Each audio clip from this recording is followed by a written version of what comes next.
நாங்கள் கண்ணியமாக நேசித்து நடத்தி வரும் தட்டச்சு தொழிலை காப்பார். திரும்பவும் அவரே போன் பண்ணி ரொம்ப தேங்க்ஸ் சார், நீங்க சொன்னது தப்பு தான் பண்ணிடுறோம், ஏதோ கிளினிக்கல் கீழே இருக்கவங்க ஸ்டாஃப் தப்பா பண்ணிடுறேன். இதேதான் கடந்த 50 ஆண்டு காலமாக தட்டச்சு பொறியின் மூலம் நடைபெற்று வரும் தட்டச்சு தேர்வினை எதிர்வரும் 2028ஆம் ஆண்டு முதல் கணினி மூலமாக நடத்தப்படும் என்ற அறிவிக்கையினை தேர்வு வாரியம் வெளியிட்டுள்ளது.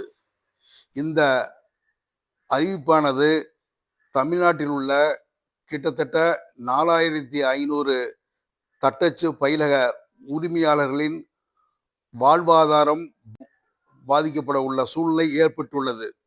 எனவே தமிழக முதல்வர் அவர்கள் இவ்விஷயத்தில் தலையிட்டு எங்களுக்கு ஒரு நல்ல முடிவினை எடுக்குமாறு மிக தாழ்மையுடன் கேட்டுக்கொள்கிறோம்.